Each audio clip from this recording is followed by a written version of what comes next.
तेने ब्रह्मरुदादिकवे मुह्यन्ति यत्सूरयः तेजो वारिमृदां यथा विनिमयो यत्र त्रिसर्गो मृषा नाम्नासेन सदा निरस्तकुहकं सत्यं परं सत्यं परं सत्यं परं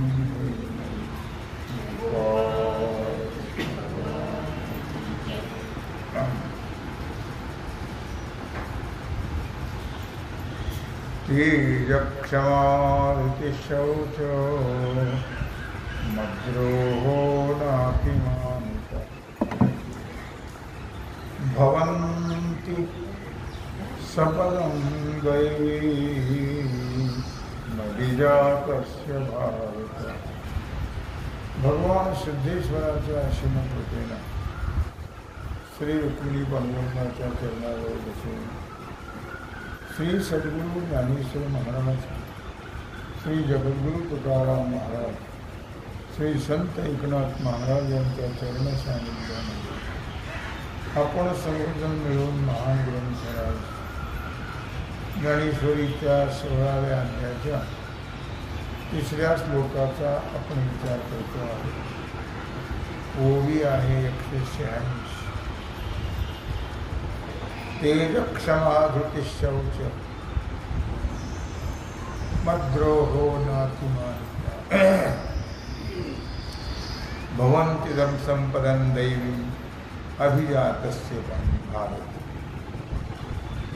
भगवान श्री कृष्ण परमात्मा अर्जुनाला सांगत आहे दैवी संपत्ती तेज, क्षमा, धैर्य, शुद्धता, निर्वैरता, मान नसणं, अर्जुना ही सर्व लक्षणं दैवी संपत्तीला घेऊनच जन्माला आलेल्या पुरुषाच्या ठिकाणी असतात.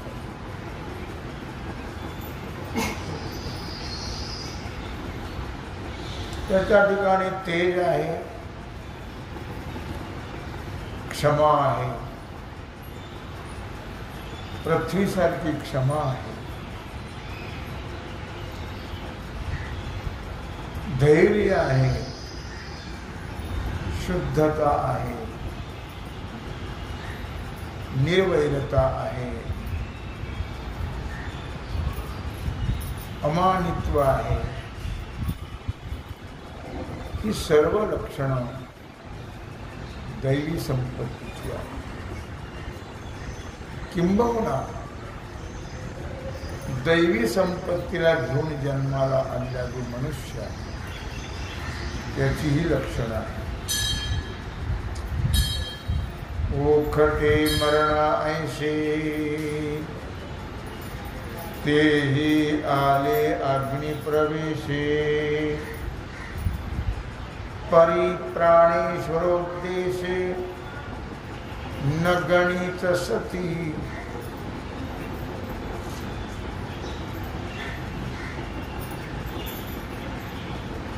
ओखटे मरणा ऐसे तेही आले अग्निप्रवेशे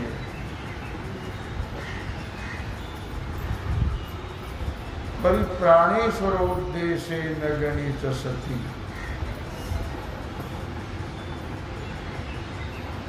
जगामध्ये सगळ्यात गोष्ट वाईट जर कोणती असेल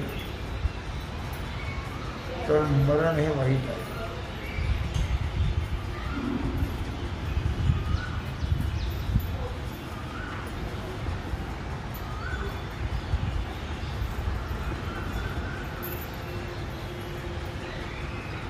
सगळ्यात वाईट गोष्ट जगात मरण आहे. बाकी कुठलीही हानी झाली तर मनुष्य भरून काढू शकतो, पण मरणाची जी हानी आहे ती निघत नाही. अनेक प्रकारची दुःख आहेत आणि दुःखे सांगू किती, न साहे पाषाण फुटती असं म्हणतात. अनेक प्रकारची दुःख आहेत जगामध्ये. ती एवढी दुःख आहेत की जर सांगायला लागलं तर पाषाण सुद्धा फुटेल. पण ती सर्व दुःख मनुष्य सहन करतो. पण मरणाचं दुःख जे आहे ते मात्र मनुष्य टाळू शकत नाही.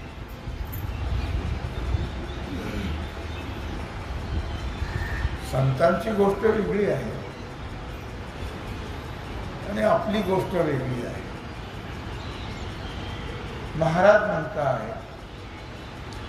मरण माझे मरून गेले,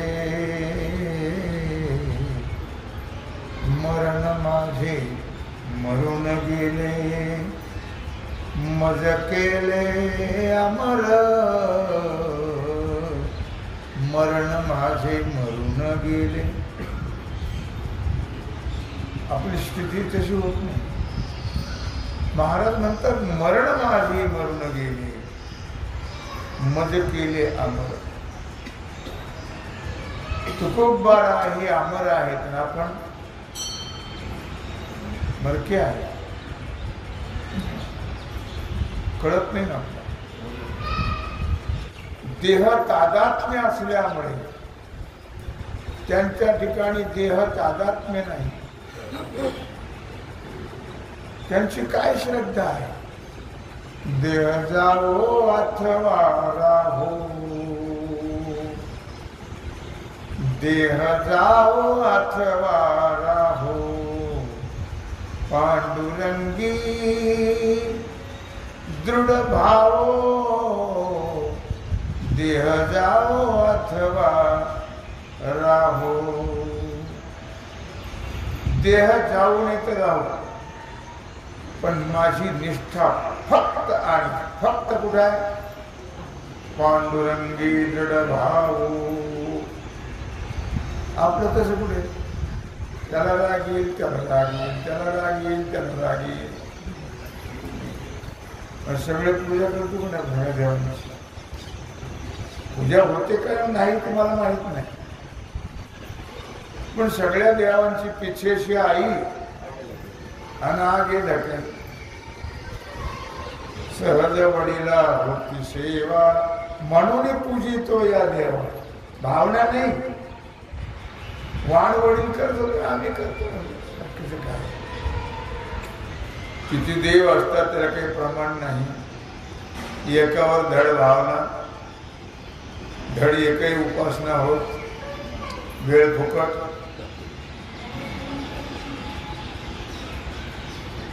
महाराज म्हणतात, देह जाओ अथवा राहो, पांडुरंगी दृढ भावो. माझा फक्त एक भाव परमात्म्याच्या ठिकाणी. मरणच माझं मेलेलं आहे म्हटलं. आपुले मरण पाहिले मी डोळा, तो सुख सोहळा काय सांगू. आपुले मरण पाहिले मी डोळा. ते म्हणतात मी माझं मरण डोळ्याने पाहिलं. नाही, आमचं माझं मरणच मेलं म्हणतात, आणि तुमचंही मेलंय. तुम्हाला कळा ना तर काय करा. अमर आहा, अमर आहा,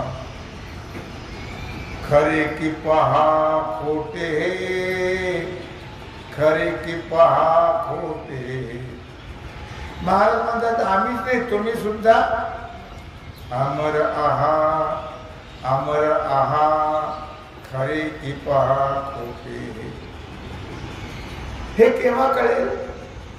न म्हणा देह माझा ऐसा, न म्हणा देह माझा ऐसा मग भरवसा कळेल मग भरवसा कळेल न म्हणा तुला संगीत बोलला न म्हणा देह माझा ऐसा न म्हणा देह माझा ऐसा त्या लोकांची बडबड ऐकून तू गेलाच नाही होत आता ते कोकते तू काही बघायलाच नाही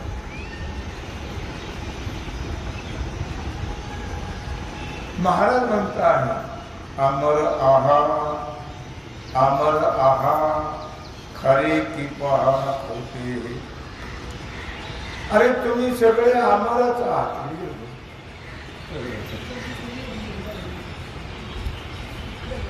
बघा आता सगळं दुर्दैवच आहे अरे ते आवाज बघ ना येड्या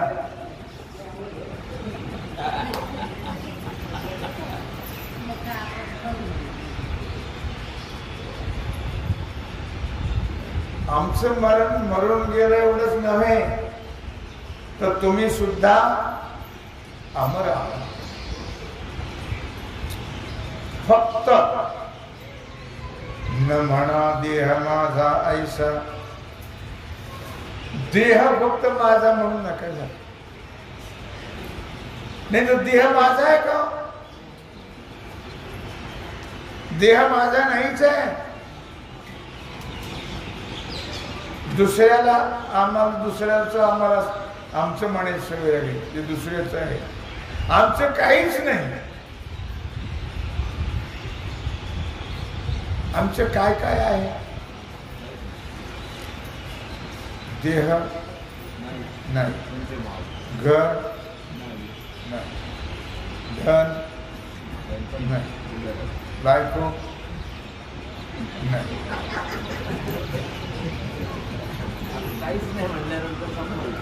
पोरं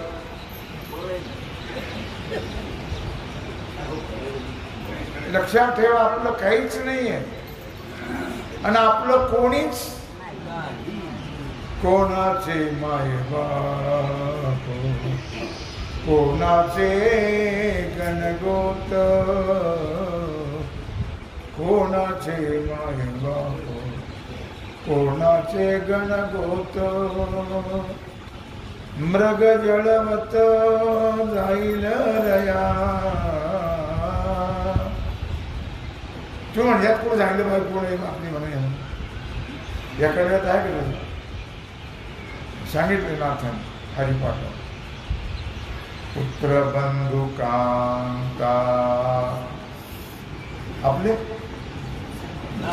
पुत्र बंधू कांता संपत्तीचे पुत्र बंधू कांता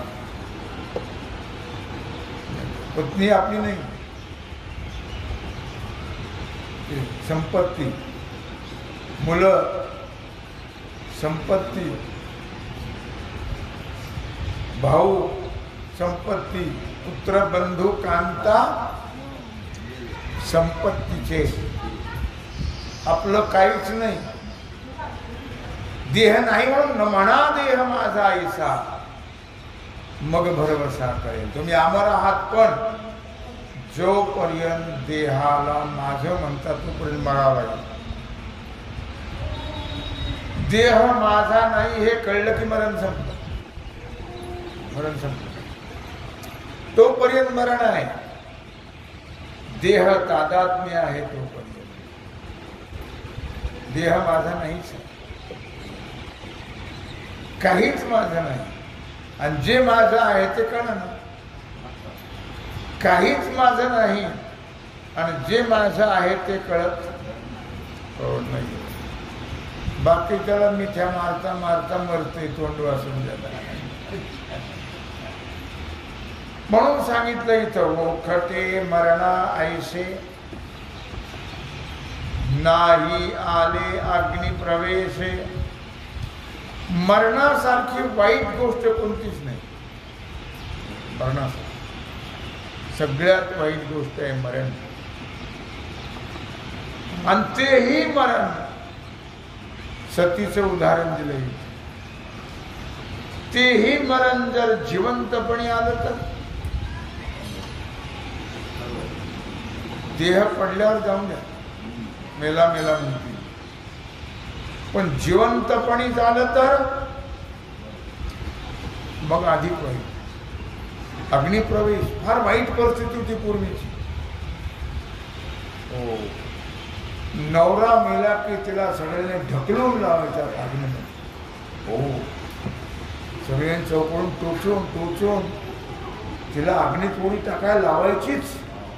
इतकी घाण पद्धत होती पूर्वी, फार वाईट होती. तिला जगू द्यायचंच नाही. नवरा काय बरोबर आणला होता का? आणि जाताना बरोबर येतो काय? पण नवरा ही काय चीज आहे तुम्हाला सांगता येईल का? नवरा बरोबर आणला नाही, नवरा बरोबर येत नाही. नवरा ही काय चीज आहे नाही सांगते. इतके गुंतलेले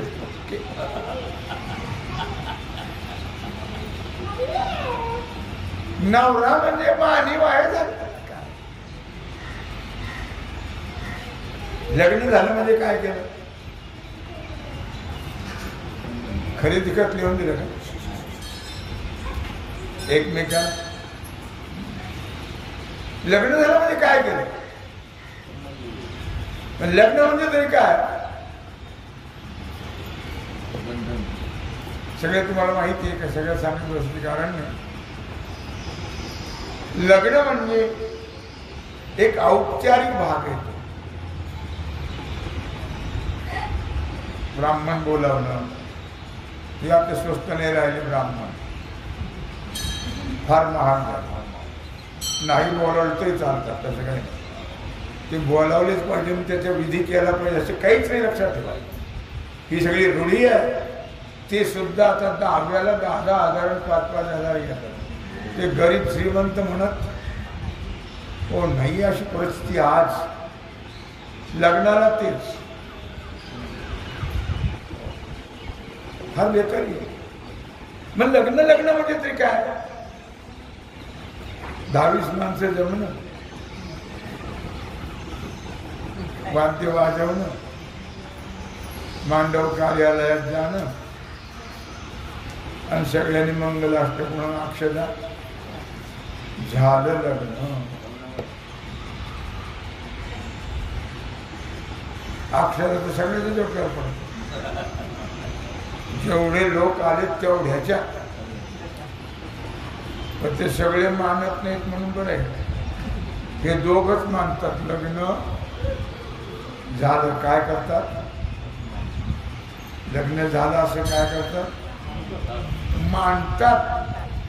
मग लग्न हे काय आहे? मानव गोष्ट आहे. लग्न तरी काय? भांडणं झाले की म्हणतात, ती म्हणते तुला मी अजून नवरा मानते. लक्षात ठेव. हो, तोही कधी एकीवर आला की तोही म्हणतो मी तुला अजून बायको मानतो. हो, दोघे भांडणात एकमेकाला बोलतात. मानिवचे त्यात काय? मानतो म्हणजे काय? मानतो म्हणजे काय? त्यात काय विशेष आहे? मानिवच आहे. आणि तो नवरा मेल्यानंतर तिला जगू द्यायचं नाही असं शास्त्रात वर्णन आहे त्याचं. का मूर्खपणा आहे हा? अजून आहे काही ठिकाणी, उत्तर भागामध्ये अजून काही ठिकाणी आहे ती पद्धत. आता भूमांशाने बंद होत चाललेली माहिती इथं उदाहरण दिलंय. ते ओखटे मरणा ऐशे तेही आले अग्नी प्रवेश. हे तुम्हाला काल परवा सांगितलं होतं. विधवा बाईला मानत नाहीत. सुवासिनी घालायच्या असतील तर तिला स्वयंपाकाकडे येऊ देत नाही. हा काय प्रकार? हा शहाणपणा आहे का मूर्खपणा आहे?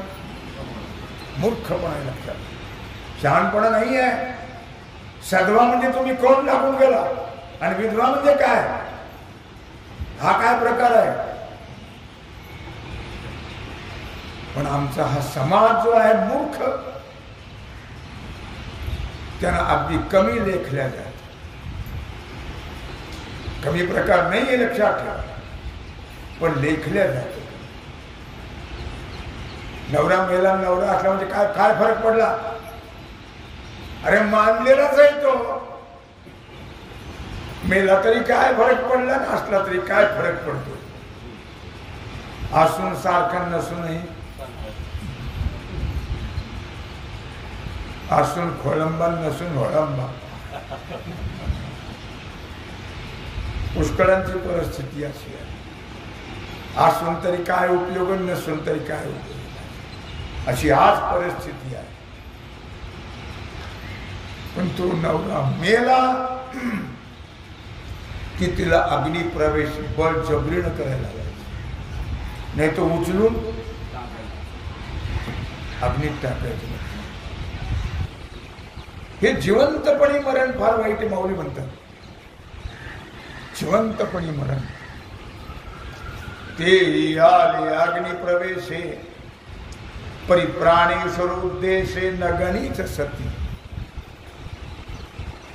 पण बिचारी वाईटातली वाईट गोष्ट आहे, तरी पण ती नवऱ्याचं श्रद्धा काय की जर आपण सती गेलो, ते कुणीकडे गेलो कोणा सोबत? मला कळलं नाही माझी भाषा. त्याचा प्राण गेला तेव्हा ते कुणीकडे गेले कोणा सोबत? वर्षभर आता श्राद्ध उष्ट सांगतात काही मूर्ख. काल एका बाईचं कीर्तन ऐकलं युट्यूबवर, की श्राद्धाचं कीर्तन होतं. ते म्हणजे आज तो मुक्त झाला, आजपर्यंत महिने जेवायला येत होता. कीर्तनकाराने असं सांगावं, इतका मूर्खपणा. आणि बाकीचे माना डोलवतात, ते मूर्खाची अवलादच.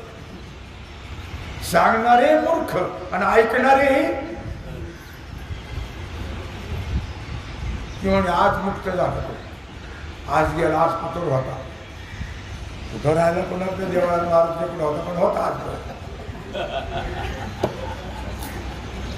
अशी ती सांगत होती का? मला वाटतं 2 वडा आहेत, पण आता ती कुठं होती कोणाची? अरे तुझ्यासारख्याने जर असं सांगितलं, अडाणी माणसाने काय करायचं? ज्या मी कशाकडे सांगतो लक्षात घ्या तुम्ही. ज्यावेळी प्राण गेला त्याच वेळी तो संपला. माणसं जेव्हा भाड्याचं घर बघतात तेव्हा सामान उचलतात, फुटपाथवर ठेवतात, मग जागा बघतात, मग रंग देतात आणि मग जातात का? अगोदर जागा बघतात, साफसफाई करतात, रंगरंगोटी करतात, आणि सामान उचललं की तिथं नेतात. तसं देह पडल्याबरोबर तो गेला. जन्म घेणे लागे वासनेच्या संगे. त्याच्या इच्छे वासनेप्रमाणे तो. तुम्हाला काय मानायचं ते माना, आमचं बंधन नाहीये. तुम्ही वर्षभर राहायला म्हणून माना, नाही तर तसाच राहायला घरात माना, काही माना. आणि असा हा माणूस काही संबंध नसताना त्याचे सानिध्य मिळालं, भावना त्याच्याबरोबर मी आता त्याचा बरंच वेळ मरून झालं.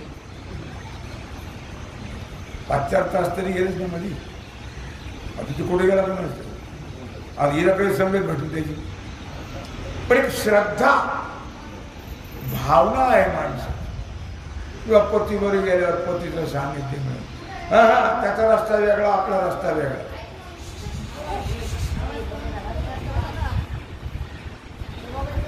मोबाईल वाटलं की त्या मोबाईल देवळात घेऊन चाललाय मोबाईल.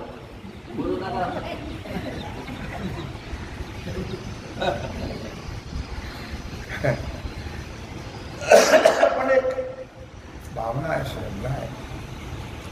किंवा त्याच्याबरोबर हे दोघं बरोबर जातात काय? जरी एका चितेमध्ये दोघांचा देह जाळला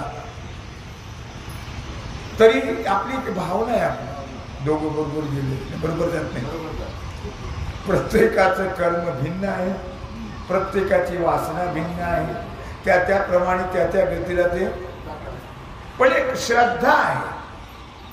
त्या काळात त्या बाईला अग्निप्रवेश करायला व्हायचे, मग ती भावना ठेवायची, चला बुवा आपल्याला पतीचं सानिध्य लाभेल म्हणून ती नाविलाजास्तव बळजबरीनं सती अग्नीत प्रवेश करायचा. आणि मरण आलं तरी सुद्धा, आता मरणच केले ते अग्नीत प्रवेश करणं म्हणजे, तरी त्या पतीच्या भावनेमुळं ती त्या मरणाला हे मोजत नाहीये, त्याचा विचार करत हो नाहीये. असं अनेक ठिकाणी ऐकायला मिळतं, ग्रंथातही काही ठिकाणी वर्णन आहे. पण बायको मेल्यावर नवरा सती गेला असं कुठं ऐकायला मिळालं? तिनेच काय मक्ता घेतला का काय? ह्यो गेला की याच्या मागे सती जायचं, याचा नाही का? याचं प्रेम नव्हतं काय? अरे का 10व्याच्या आतच पाहुणे येतात. ते म्हणे शिर सलामत पगडी 50. काय प्रेम आहे मूर्खाचं? का प्रेम आहे? हिनं सती जायचं आणि दुसरी करायची. वा काय प्रेम आहे.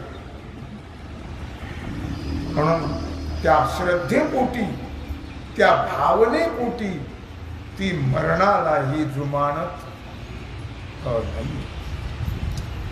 या दृष्टांताप्रमाणे तैसे आत्मनाथाची आधी लावणी विषय विषयाची बाधी धावो आवडे पाणधी शून्याची. तैसे आत्मनाथाची आधी, त्या सतीप्रमाणे लावणी विषय विषयाची बाधी धावो आवडे पाणधी शून्याची. त्याप्रमाणे मुमुक्षुला आत्मनाथाच्या प्राप्तीच्या तीव्र काळजीने, जशी तिला काळजी आहे किंवा चला आपल्याला सानिध्य मिळेल, आपल्याला सानिध्य मिळेल, त्याप्रमाणे मुमुक्षु जो आहे त्या मुमुक्षुला, मुमुक्षु कोण?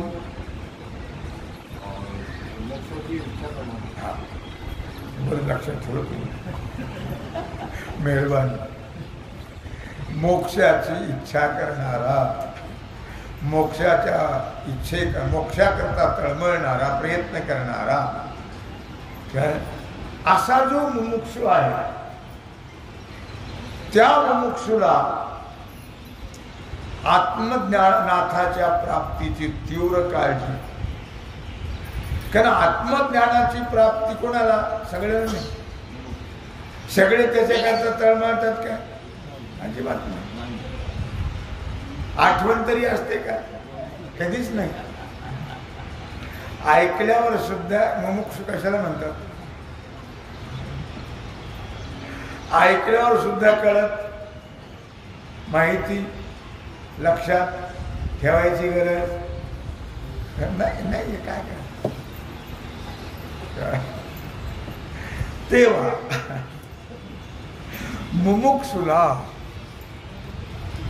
आत्मनाथाची या आधी, आत्मनाथाच्या प्राप्तीची म्हणजे आत्म्याच्या प्राप्तीची जी तीव्र काळजी आहे त्या काळजीने विषयरूपी विषयाच्या पिशाच्याला दूर पडून लावतात. विषयाच्या फंदात पडत विषय तो त्यांचा झाला नारायण. नावडे जनधन माता पिता. ते विषयाच्या फंदात पडत नाही. विषयाच्या फंदात पडलं की आत्मज्ञान होणार नाहीये. आणि मग म्हणून त्याने म्हटलं की दूर पडून लावतात ते विषयाला आणि दोन्हीकडून दट्टा. एका बाजूने विवेकाचा, एका बाजूने वैराग्याचा. या विवेक वैराग्याच्या काटेरी कुंपणामध्ये असलेली जी अविद्या, त्या अविद्या निवृत्ती करता प्रयत्न करून मोक्षा करता धावत राहत. कोण मुमुक्षु मोक्षा करता प्रयत्न करत राहतात. आणि मग या ठिकाणी या श्लोकात जे सांगितलंय ते त्यांना त्याचं लक्षण सांगायचे. त्यांना तो मुमुक्षु कोण, कसा, काय प्रकार आहे त्या मुमुक्षुचा. उदाहरण देऊ तर सांगितलं, सतीचं उदाहरण देऊ. ती केवळ पती करता ती आणि आपला देह खर्ची घालते.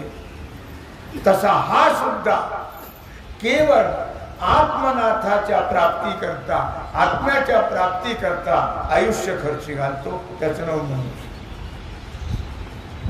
त्याला म्हणतात मुमुक्षु. असा चाललेला आपला विषय आहे. तेव्हा झालेली सेवा भगवत चरणी समर्पित करून राहिला जो सेवेचा भाग आहे तो आपण उद्या पुंडलिक वरदा श्री